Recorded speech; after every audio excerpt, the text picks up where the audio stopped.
All right, welcome, Earlverse and Inappropriate Earl fans. You know I'm a big hockey man, and we have to talk about something other than Stormy Daniels and the wars going on. And I have found a man on Twitter who shares my passion for Los Angeles Kings hockey. We've never met. We are literally seeing each other for the first time. So please put your hands together for Stefan Ferratoli. Thanks. I mean, we are both diehard King fans. And it was obviously a very disappointing way to end the season.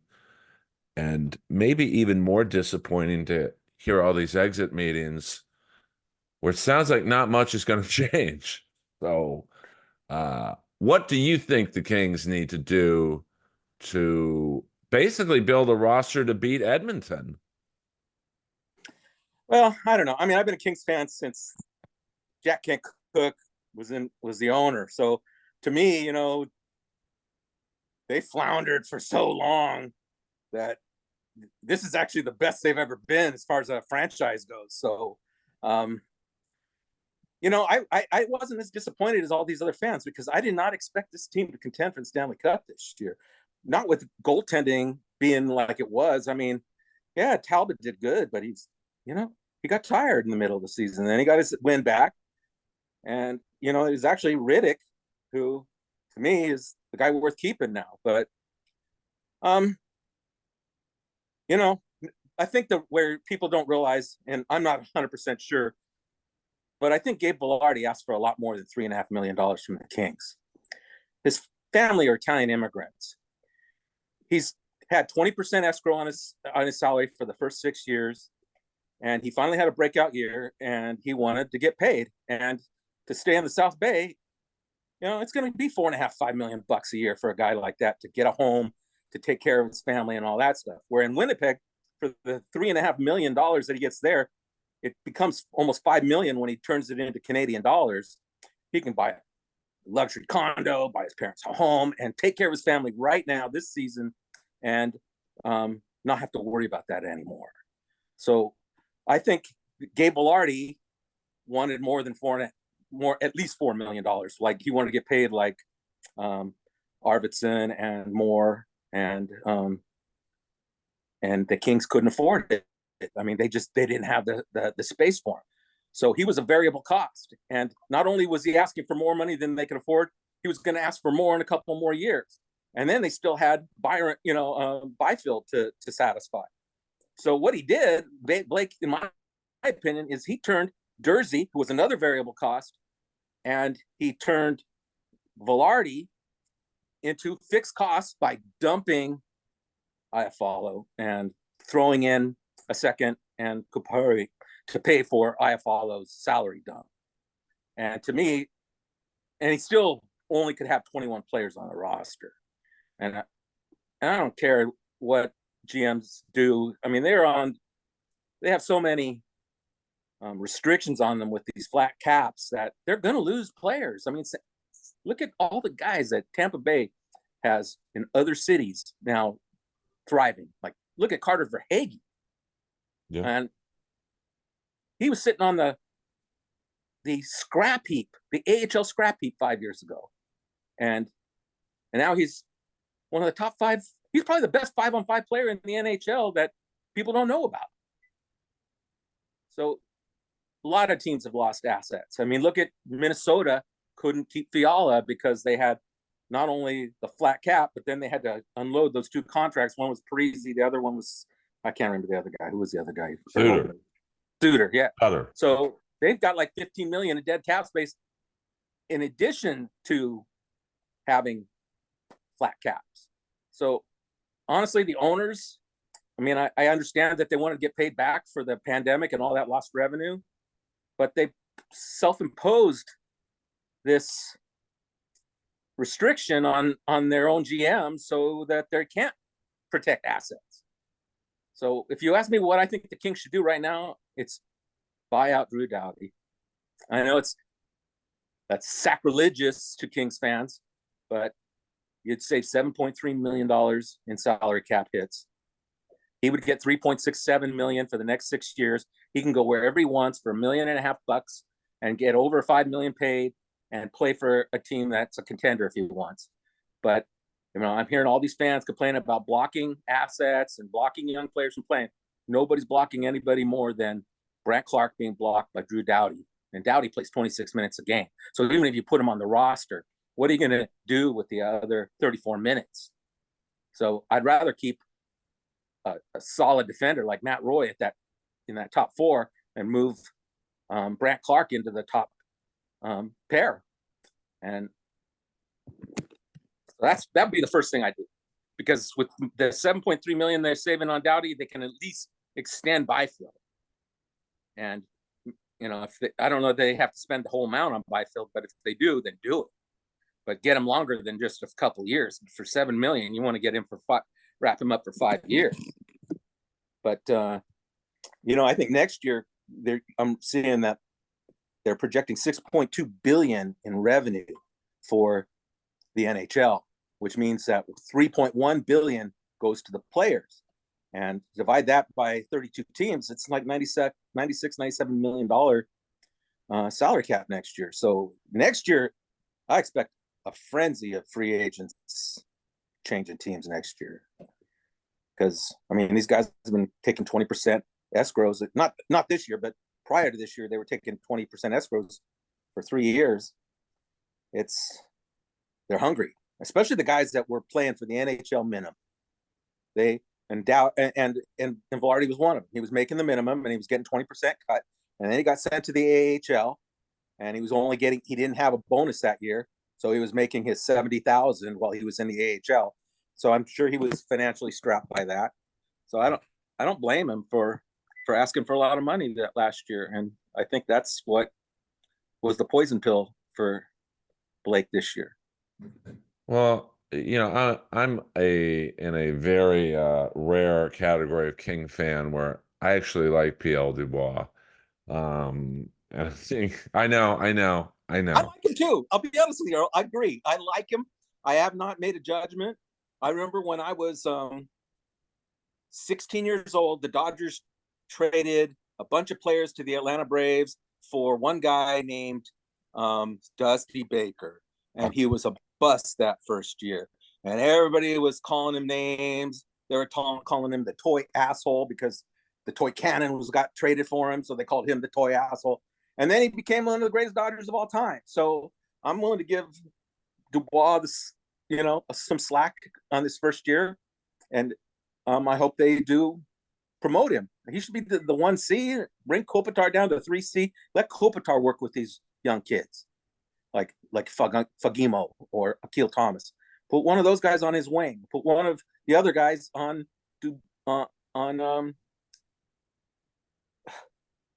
I got Dubois in my head and I can't remember Deneau. Right. So put Thomas with Deneau. Put Fagimo with Byfield.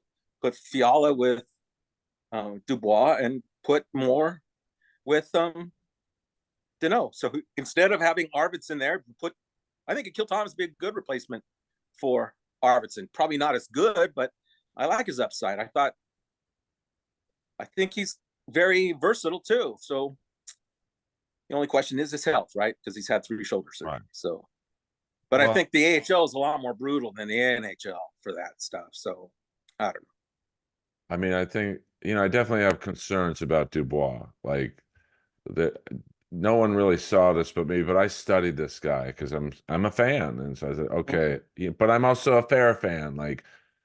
And there was a play in the first home game against Edmonton. So game 3, where toward the end of the game, Bouchard was basically punking Dubois in the corner. He's giving him the face wash. He's giving him the baby jabs. And Dubois looked like, just hit me. Let's get this over with. Someone come in and break it up. That concerns me.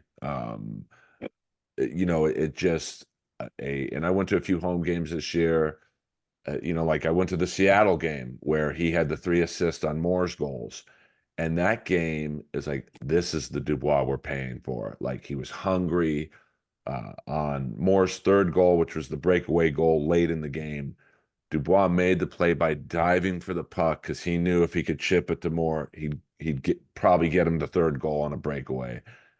And then the next game, he looked like he was on a bag skate. Like, just I've never seen a player play so much with one hand on their stick.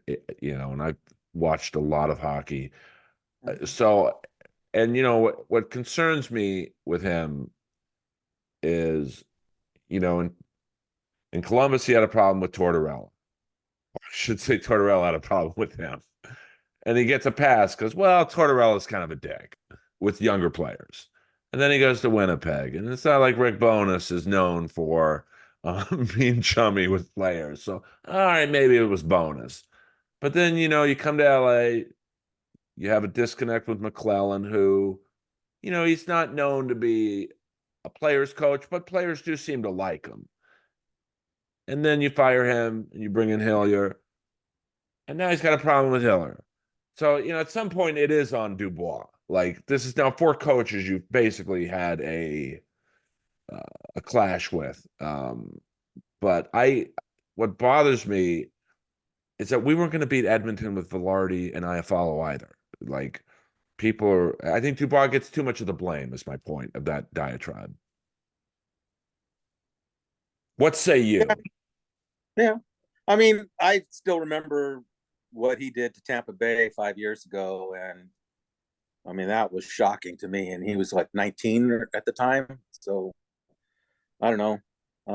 I didn't get to see a whole lot of him when his first few years. I really didn't see him a lot till this year. I was definitely expected more grit and more muscle. But again, I'm willing to cut him some slack for the first year, learning a new system, being around new players. I mean, it's not like Kovalchuk, where I honestly believe they hated Kovalchuk in the locker room the whole time he was there, and the Kings management kept saying, "Oh, they love him, they love him."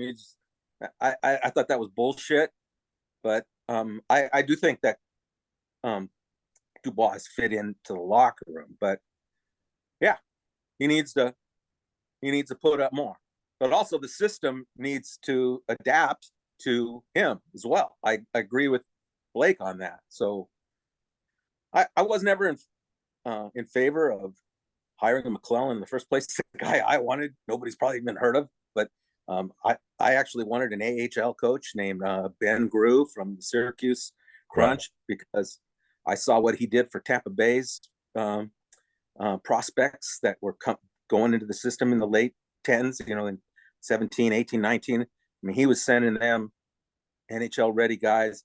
And then even after they started trading draft picks, Ben Grew was developing guys out of college that were undrafted free agents and getting them into the NHL. And, he's got a son that plays for the Ducks.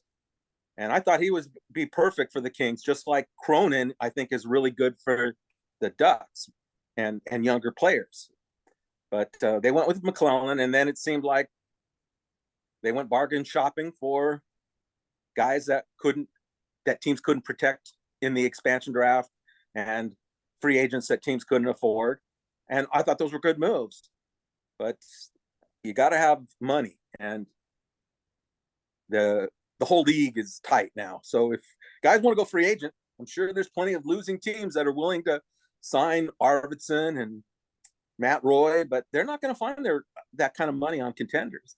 They're just not going to find it. So they're going to have to go to the losers, like Killorn went to the Ducks, got his money, and Palat went to the New Jersey Devils, and he got his money, but they're out of the playoffs. So, I mean, it's going to be like this for another year, I think, because the $4 million is just, even though it does alleviate some of the pressure on the GMs, it's not enough. So, to me, if the Kings really want to make their mark now and get that goaltender, they got to let go of Doughty. And they probably got to trade their first and second round pick to get a guy like Ullmark or another goalie who's right there. But to me, Ullmark is the prize, because Jeremy Swayman's going to get paid. Yeah. He's going to get paid. And so they're going to be looking at $13-14 million for 2 goalies, and one of them was a free agent. By paying Swayman, they're saying, you're our number one going forward. And they've already said that in this year's playoffs. So I don't know if I believe the rumor that Allmark turned down a trade to the Kings. If he did, well, let's see what he does when he realizes he's no longer the number one goalie and he needs an extension right now. So, Well, I had heard through a few, I hate to be that kind of hockey fan who says, well, I have sources within the team, but I actually do. They had told me that rumor was false, that Dubois was never offered up for Allmark. And it's funny you bring up Kovalchuk, which I'm another rare fan. I was in favor of the signing, and I still am because it did not work out. But when you look, and this has something to do with Dubois. Um, Kovalchuk's first season with the Kings, I think he was fourth on the team in goals, but 17th in playing time. So you knew what you were getting when you signed him. We needed goal scoring. He was really yeah, the but only free agent. Uh, we couldn't do a trade because that's kind of like, well, you're replacing an apple with another apple. oh, I wanted to sign. Who was the center that signed with St. Louis from? Asian, or like the guy from No, Toronto. no, from Toronto. What was this? The guy they signed from Toronto, the longtime Maple Leafs. My head is not in the right place right now. So, No, I know who you're talking about. right, he won the cup with St. Louis his first year. Um, It wasn't staging, no, no. but I I mean, can look it like up. if you look at like Kovalchuk's production, even in the second season, he wasn't horrible, but at some point he had problems with three coaches with the Kings system, and yes, I am counting Desjardins, uh, but and I had heard he was well liked in the locker room, but it didn't work out, but I think Dubois, it's a big year for him next year. Tyler Bozak. Yeah, you're right. I don't know why. I mean, That's the guy I wanted the Kings to get because Carter had that slice on his calf muscle, and right. he wasn't the same for a couple years, and he was never a center again. And I just felt that Tyler Bozak could at least, even though he wasn't a true 2C, I thought he could have played the full 200 feet and fed apples to guys, to the 70s line instead of, you know, but as far as Kovalchuk goes, I was watching stats nightly, and every line, they're moving him different lines. Every night he got to a different line. All the guys on the line he was with had -2, -3 on their stat line because he didn't play defense. And Well, I was okay with that. Like, I mean, yeah, if you look up the season before, they'd lost 4 1-goal games to Vegas in the playoffs. yeah, yeah. He was, without subtracting anyone, exactly what they needed. Now, it didn't work out, so obviously I was wrong, but Yeah. you know, I watched him like I did Dubois. He played the body. He wasn't like Peter Klima with cherry picking. I think the problem with Kovalchuk ended up being, and I really noticed this about him, versus when he was in Jersey and Atlanta. He's not really a winger. He's more of a rover. Like he never was in the same one shift. He'd be below the goal line on the left side. The next shift he'd be in the face-off circle on the right side. And I thought him and Kopitar would have great chemistry. I just imagined Kopitar feeding him because he still had the shot. Slower, yes, no doubt about it. It's that Beverly Hills lifestyle. He was actually my neighbor. At, Well, but he got paid. That's the most important thing for him is he got paid. Oh, no So doubt. But by all accounts, he was well liked in the locker room because he's like a workout freak. And oh, is he? Okay. I mean, you see him even now in the KHL. I think he's a coach or maybe an owner. He's pretty jacked. Uh, Yeah. so I think at least by his teammates, his deficiencies were tolerated. Where with Dubois, it's like, bro, like your effort level needs to step up. And at this time, like we said, it's 4 coaches, 3 teams. You're only 25. Like you're about to get your GM fired because they did trade a lot for him. Like personally, I miss Iafallo the most because he's so dependable. But Yeah, but he wasn't worth $4 million. That was a problem. No, I get it. And, I just don't like how a lot of King fans, and we all love King fans, we're a very passionate fan base. But it's this narrative that Dubois is the reason we lost to Edmonton. It's like, no, the goaltending wasn't great. It wasn't bad, but it wasn't great. And the penalty killing wasn't there, nor was the power play. Now, you might say that's a little bit on Dubois, the power play anyway, but he's not really on it a lot. Um, and listen, I don't think we beat Edmonton under any circumstance, but the refereeing in that last game was brutal. I still Yeah. to the I don't know how you call a hold on Dubois when he had both hands on his stick. Like, Yeah, I agree. I totally agree. and if Um, the last thing I'll say, and then I'll let you talk the rest of the interview. no, it's okay. No, because it just blows. I was talking with my friend who's in town for the comedy festival. He's from Edmonton, and he even asked me, "Do you think Fiala dove?" And I'm like, "There's no way he's going to pass up a free shot." I mean, he had a free shot if he Right. were, and he was telling me the ref is called Fiala. That particular ref had an issue with Fiala diving, and it's like, okay, I don't think he dove, but if he dove, then Draisaitl backflipped on that Yeah. Dubois call. Yeah. Now it's not why we lost the series, but it didn't help, to be honest. It looked like Fiala was just trying to get his feet underneath him. Like he got tripped. He got tried to leap up and get his feet underneath him, and he just couldn't do it. But that was no way he was. That was, you know, that was not embellishment. Not in Well, my opinion. I mean, That was terrible. Fiala, I think he's one of the best players shot wise from 15 feet and in, and Yeah. he has a great shot. There's no way he dove to try and get a call when he basically had a mini breakaway if he could have gotten to the puck. Uh, but here's my biggest concern going into the off season, because I know last year that the Kings in the summer, through one of my Matt Drudge like sources on the Kings, he had told me they had kicked the tires on Tom Wilson. Now this is before he signed a big extension. Yeah. To me, that's exactly what we need. And you're not going to get Tom Wilson, and I don't know who's available, but we got bullied again for the third year in a row by the same team. And I don't mean fighting, because that's dead for the most part. We need more grit on that fourth line. And Grunstrom, I think, would be a great compliment to a Dick, like a Hathaway, hell, even a Delorier, anybody. We're not going to get Rempe. That would be my fantasy, but he's Yeah. not leaving. I mean, and once again, I don't mean fighting, but we need a guy who is an a-hole, and we haven't had that in a long time. Yeah.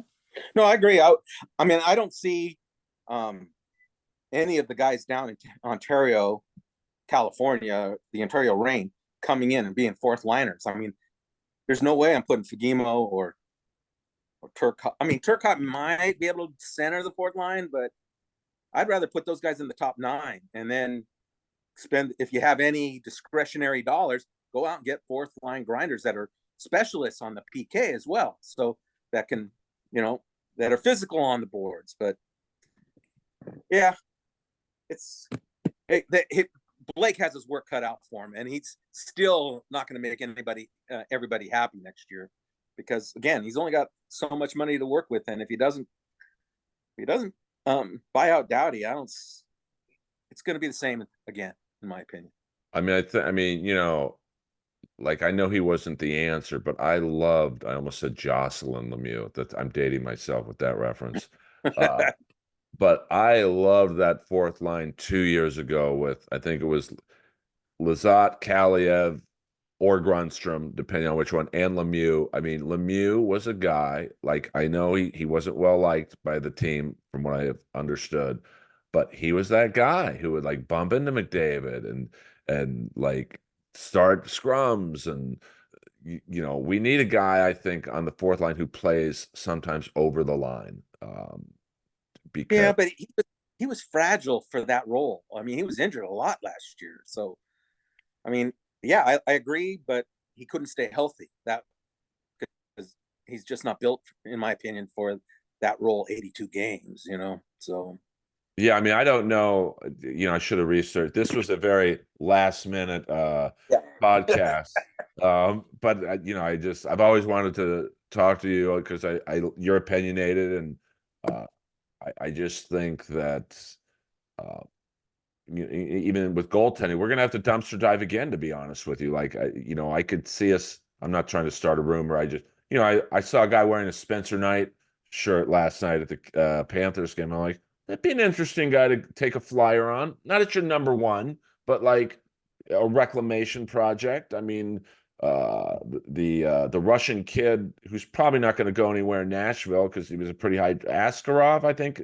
I mean, Soros is there. I don't see this kid coming in anytime soon to be the backup. Yeah. We're gonna have to get creative. Rob, you're right. Rob Blake is gonna have to get very creative this offseason because I mean, you know, Omar out there. Omar is out there. I don't. You got to take a swing on him, I think, I and mean, you might have to trade some draft capital, like your this year's first round, next year's second, the following year's first, to nab him. I don't even know if that's enough for Boston because Boston needs centers, and that's why I just can't see Boston giving him away if they don't get a center out of it. But we do like I'm heartbroken. Like I'm a huge Kaliev fan.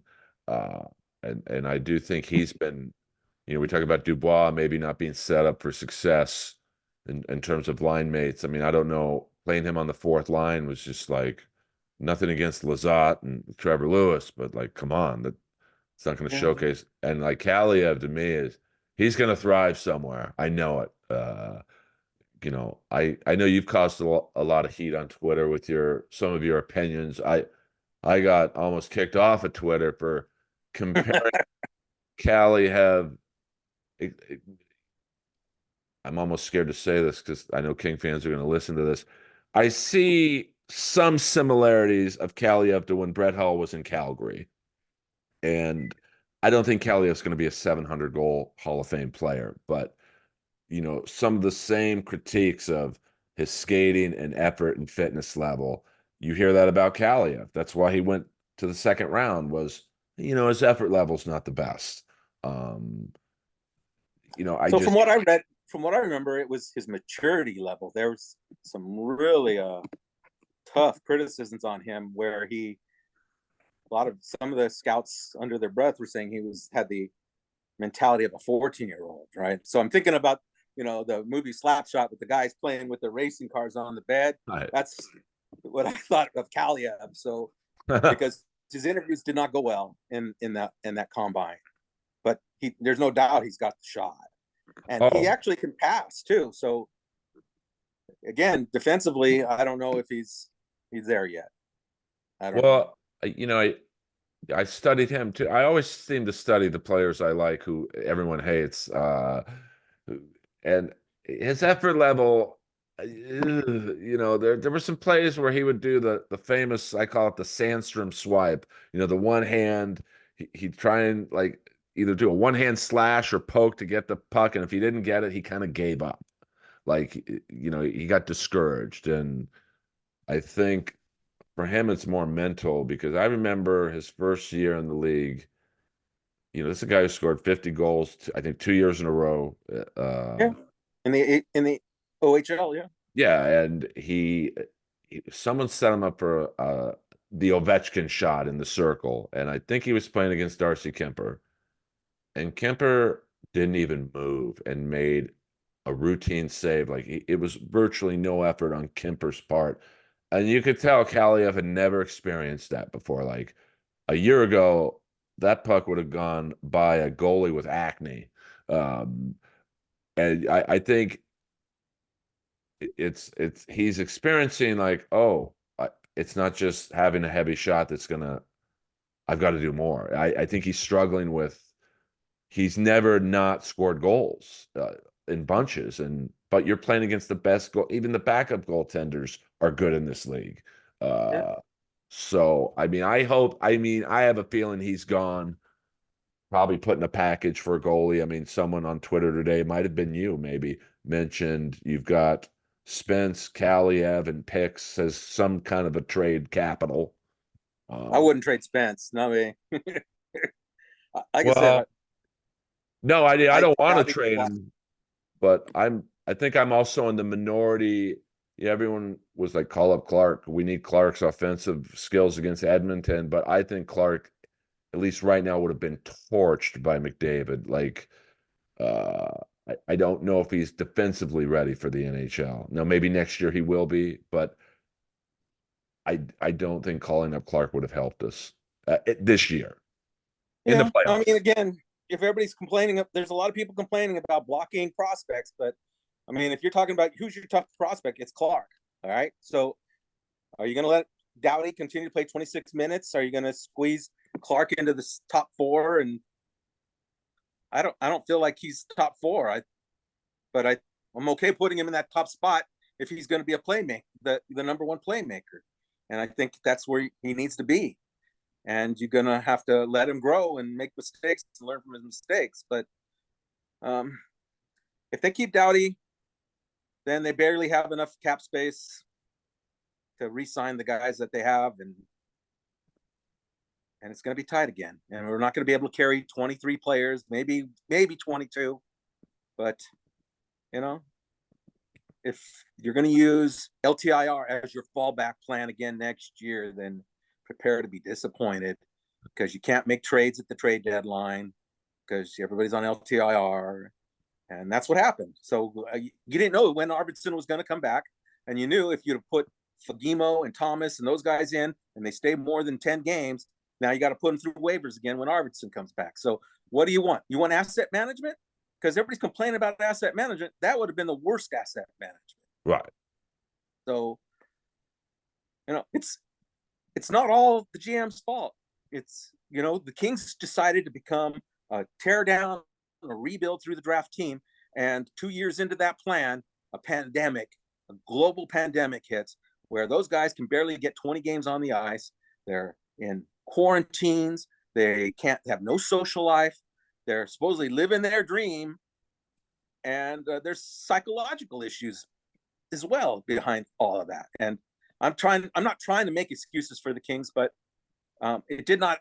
I think there's going to be a lot of guys that were drafted in 2017, 18, 19, and 20 drafts, and even afterwards that are going to emerge at the age of 25, 26, 27 because of the stunting of their development during that pandemic. That's Oh just my yeah. opinion. I mean, that's I think what hurt Byfield early on. Yeah. Even before his broken ankle.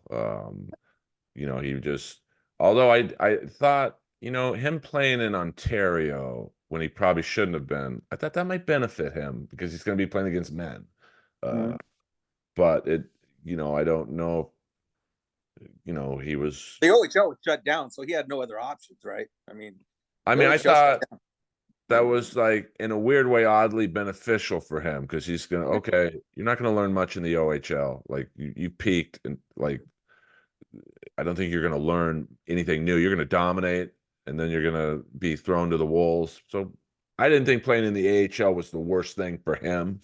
Um, but you know, I'm looking at it right now with no inside sources. I'm assuming we're gonna lose Roy and Arvidsson.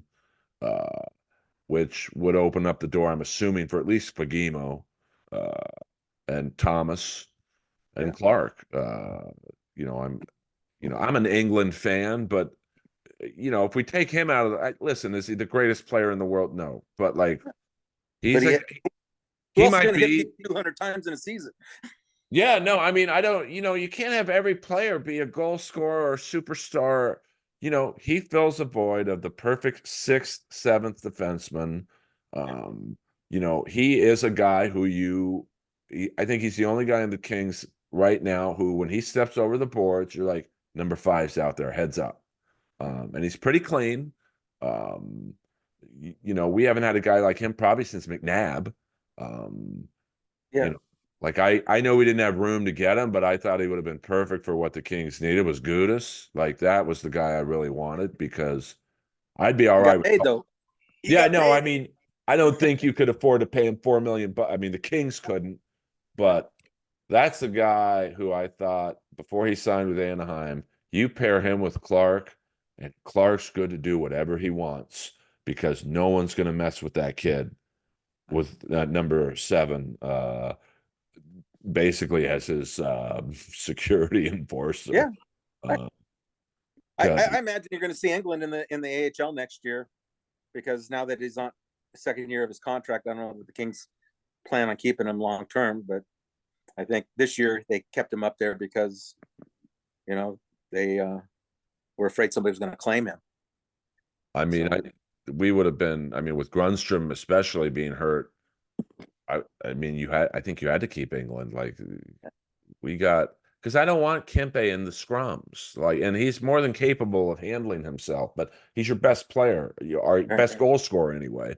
yeah, Uh, and he's very willing to get into the scrums, but I don't want him in the scrums. I don't want Clark, who in his few NHL games I've noticed he gets hit a lot. This ain't the OHL anymore. Like you got guys like Tom Wilson and Rimpe now, who's actually a fairly good skater for his size. Like you need like not a goon, but you need someone who will be like, you're not gonna hit him, or I'm gonna hit you, or I'm gonna hit your best player.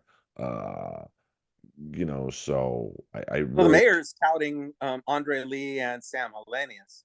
I mean, Andre Lee is a college player who's now played out his ELC, and he is no longer waiver exempt next year. So maybe there's room for him on that fourth line, or is the 13th, or you know, I won't even say 14th forward. I don't see the Kings carrying 14th forward next season, but hopefully they can carry 13, 7, and 2.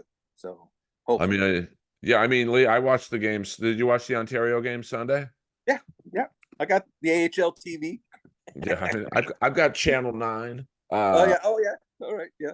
Boy, I'd love to know what the ratings were for Channel. I mean, they must need the programming to televise an AHL game, but I'm glad they did. I have I mean, too. That was good. I know we have that kid. Is it Holton Zimmer? Yeah, he's in the WHL. I mean, I know he's not going to play next year for the Kings, but from all reports, he Wait, is. he's eligible. Well, I mean, he's eligible to play in Ontario Right. reign next year.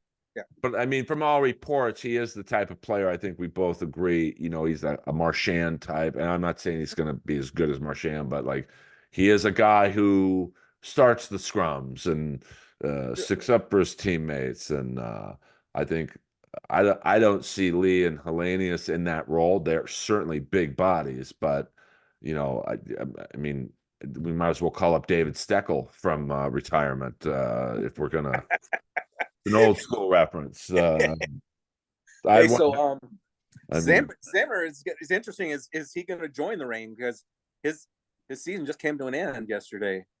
So he's under contract. He could technically be in Ontario in at Toyota Sports Center, Training Center now if he wants. He's eligible.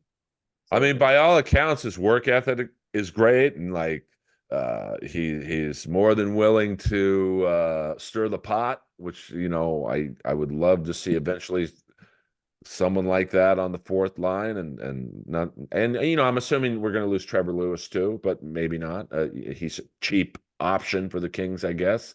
Although I wouldn't be surprised if he ended up in Utah, which is weird to say that now that they are a yeah, you I know don't have any I don't have any regrets for the Kings to signing Trevor Lewis. I thought it was a good signing. He's a good fourth line player. People are saying he was blocked. People are pointing at him for blocking prospects, and I'm just like, which prospect would have been better than Trevor Lewis on a fourth line role? I didn't see anyone. I mean, So I would have liked to seen Fagimo. Uh, I'm not saying I expect him to match his goal pace in the AHL, but I never really understood the love affair with Anderson Dolan. And listen, by all accounts, a great guy, loved by the organization, Ontario and LA. The effort level was never not there, but I'm like, we need goals. Like, why isn't There's something going on with Kaliev. I want to know. Like, either he practices bad, he's lazy, or there's something why he was not given a shot, basically by McClellan and certainly the new coach. Like they almost seem to go out of their way to not use him. So I really yeah, hope one day either the mayor or a good buddy Dennis Bernstein or somebody goes, This is why they didn't use Kaliev. This was going. It just makes no sense to me. I doubt we'll ever know. I doubt it. But don't like. There's got to be something we didn't know was going on. For you've got this maybe the best goal scorer in his draft outside of Caulfield, and I don't mean Jay Caulfield. That's for you old timers listening. I never seen a hockey player wear a football neck brace before, but I think Jay Caulfield had literally started skating at 16, so it checks out. But I just and I don't want to beat the Kaliev horse too much more, but I'm just so curious as to there had to be like even in Edmonton, when you're down 3-1, hey, we need goals. Let's throw them in there. Maybe something happens. I don't know. I mean, so it'll be interesting what happens with him, Lewis, Roy, and Arvidsson. Like those, that frees up some cap space, I guess. I think Kaliev is going to get traded on draft day for a middle round pick. The Kings could use a few more picks. I think they have a first, a fourth, a sixth, and a seventh, or something like that.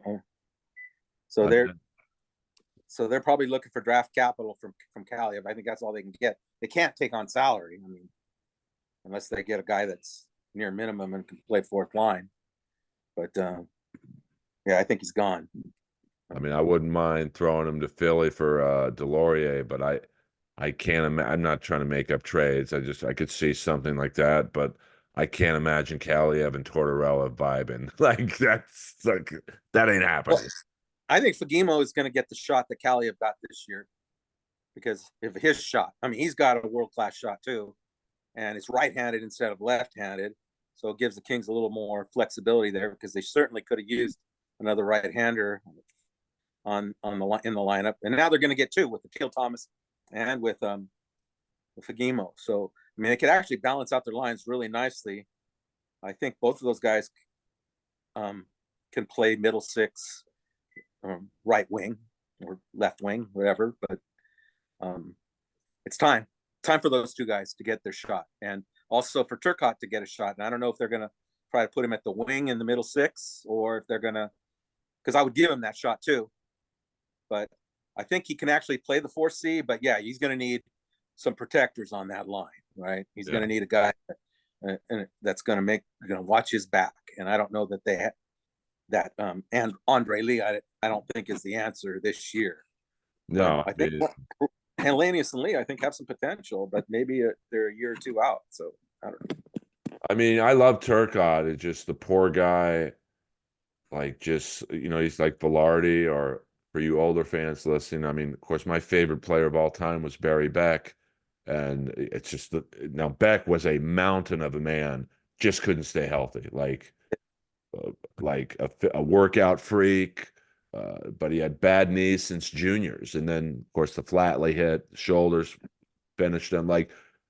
So if Beck can't stay healthy with his body, Turcotte, who is smallish by today's standards, you just feel for the guy, and that's why I like Velarde so much.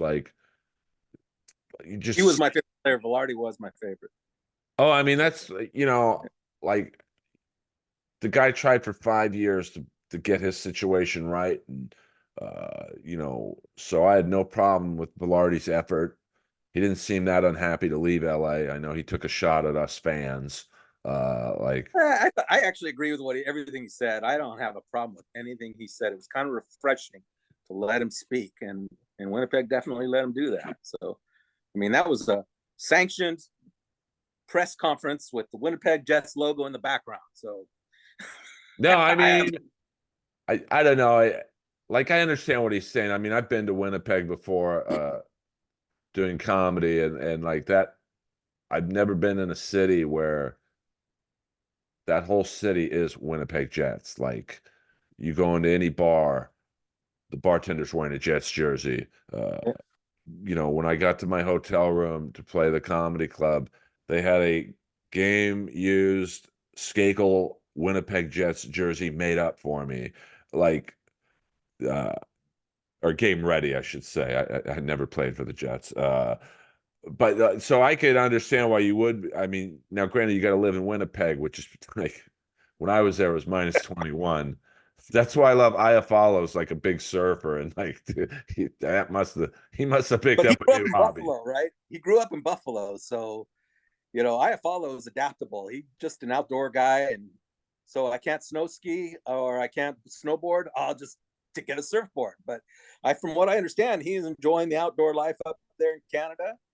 And Velarde is the same way. He's a Canadian. He's he grew up in a very humble family that didn't have a lot of money, and they made a lot of sacrifices to put him and his brother through hockey academies. And I mean, he was a prodigy at a young Yeah, age, and he went through growth spurt, and he had that adolescent injury from his bones not being fully developed and overuse, shooting the puck too much, and that did set him back for 2 years. But um, I think he's the Magic Johnson of hockey eventually, because the way he can pass with no look and between his legs and do stuff to, and he plays to his teammate. He understands his teammates' strengths, and he makes them better. Because I saw that immediately when he came to the Ontario Reign. That team was struggling, and all of a sudden he turned their season around by just being who he is,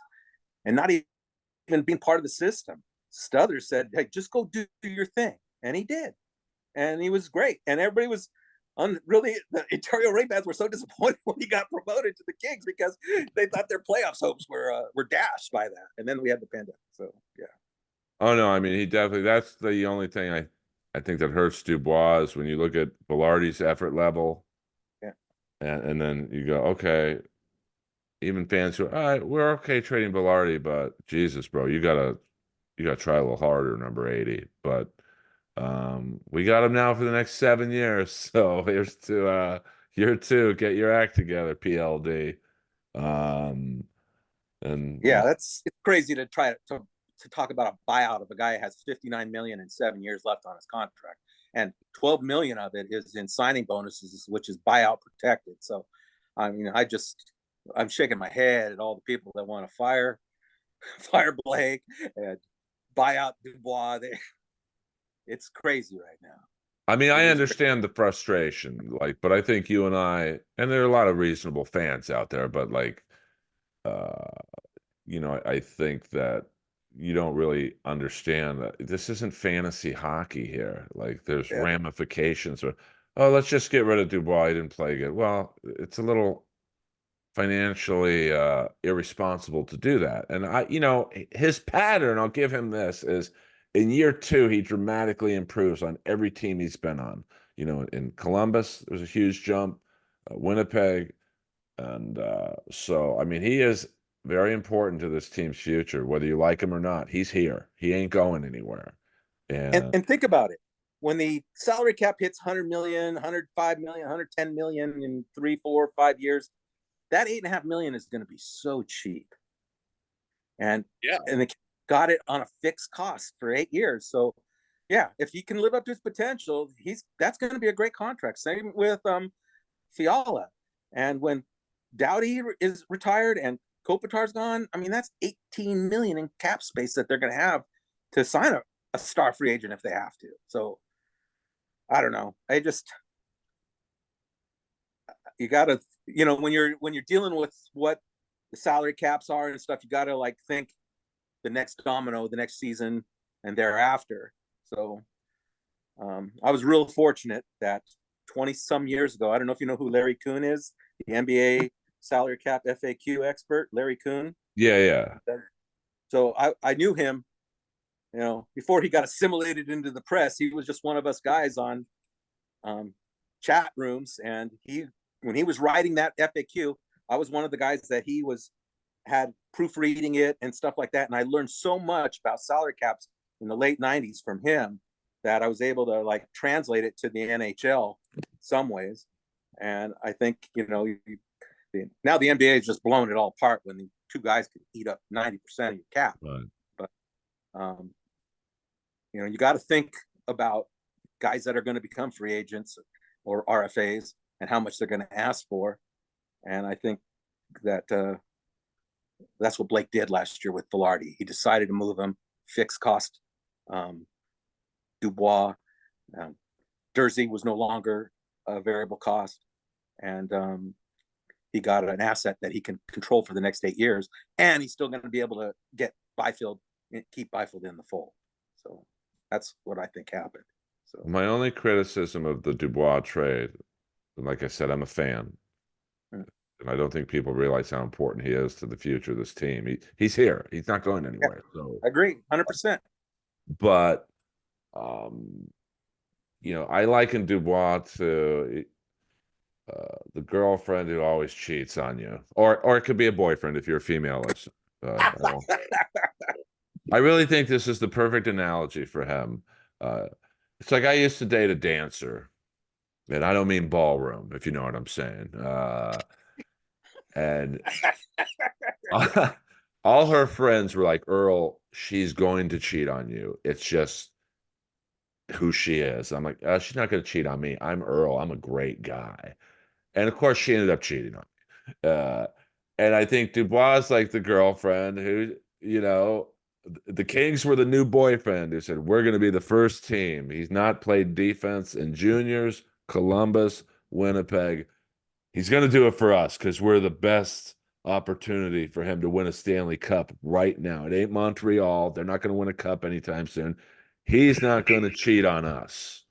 And of course, the first year was not good. So hopefully he figures it out because, he's He has probably, yeah, I mean, listen, you just said it. He has to because, it's him and Byfield are going to be the torch carriers after Kopitar goes. It's just.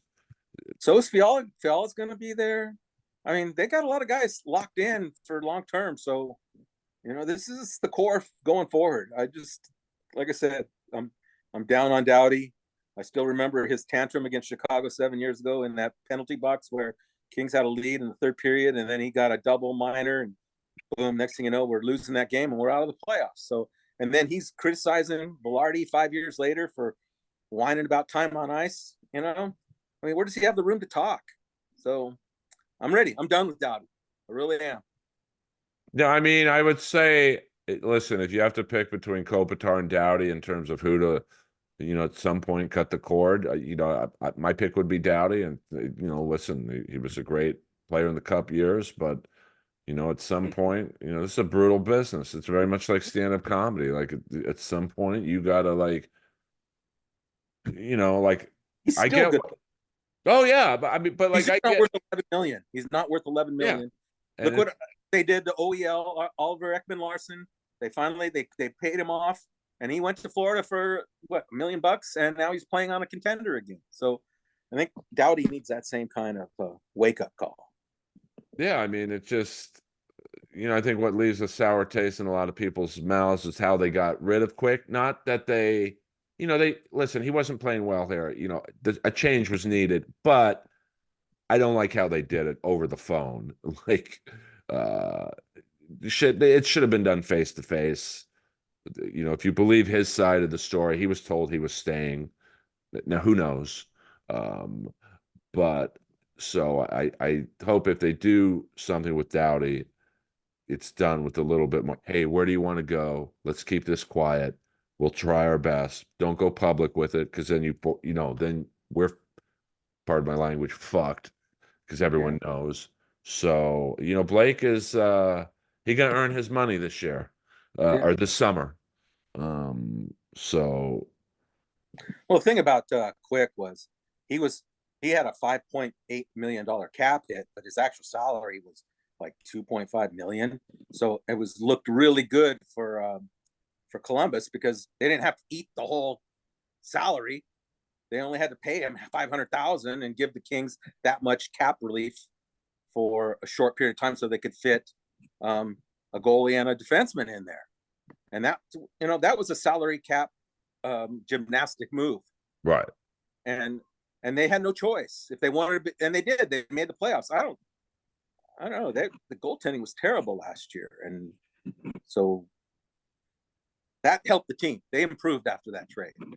So now Quick's doing what he needs to do: play 16, 18 games behind a really good number one goalie, and keep himself in shape and and rested and answer the call when he has to. So has he even played in the Stanley Cup playoffs? I don't think he has yet.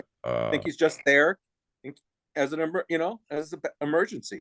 So I mean, he's not listen, one anymore. I was a Corpusalo fan. Like, I wouldn't have been bummed out if we signed him. Like, Yeah, he didn't have a great year this year, but Jesus, Ottawa's pretty brutal defensively. yeah. But he's there for the next 3 years. You're not getting rid of Corpusalo, Ottawa fans.